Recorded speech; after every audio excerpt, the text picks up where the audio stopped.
the Lord, everyone. Today is August 12, 2026 as I share my Bible journal for today. For today, we are still continuing the topic of 10 reasons why people transfer to church, part 4. So last time we had discussed about lost trust, no growth, no discipline,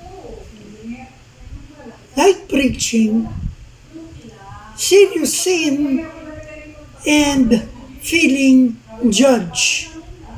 Now, number 7, we will be talking about no care. So, no care, a church can have a great programs but poor in shepherding. Ibig sabihin yung pagpapastol or masusunurin. In a church, you can have big attendance, powerful worship, excellent preaching, and great production. But if nobody knows your story, your struggle, your spiritual condition, and nobody walks with you, something is missing.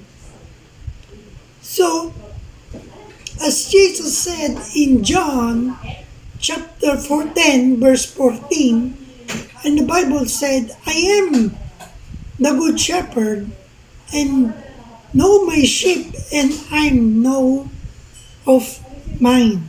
Amen.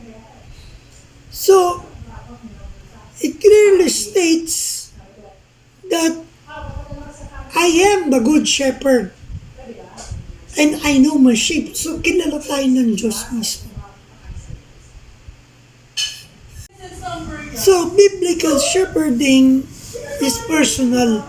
For people don't just do Sunday service, they need someone who will pray for them, walk with them, encourage them, correct them, and help them follow Jesus. Remember, attendance is not the same as belonging. Belonging is not the same as discipleship. So we have to remember that. Then number 8 is wrong doctrine. Not every doctrinal difference is a reason to leave. Some doctrines are foundational to Christian faith.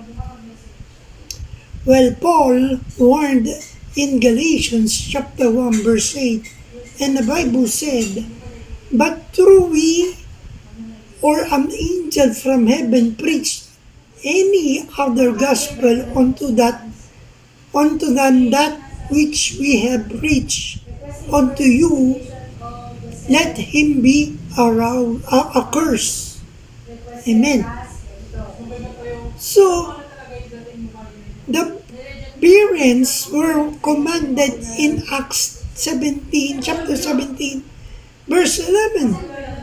And the Bible said these were more noble than those in Thessalonica, in that they received the word which all readiness of mind and search for scriptures daily, whether those things were so. Amen.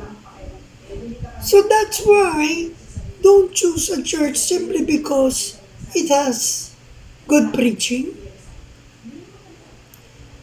beautiful worship, plenty of people, and powerful atmosphere.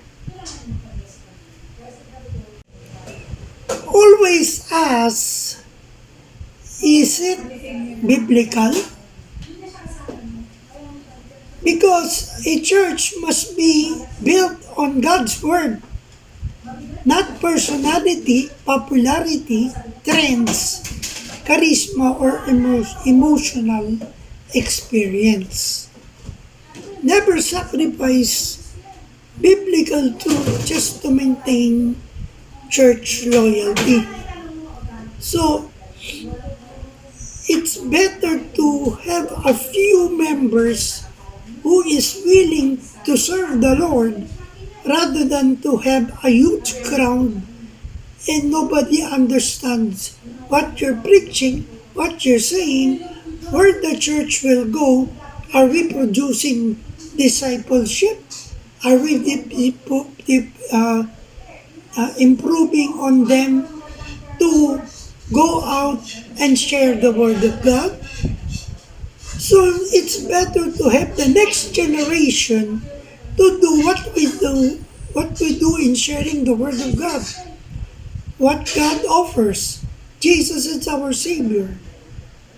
It's let them know, the unbelievers, that they are saved. They are already saved and they need Jesus. Well, I hope I have inspired you with this little journal of mine. Remember, we are on a mission. Keep the fire burning, for we live to serve God. Stay safe and God bless everyone. Good morning.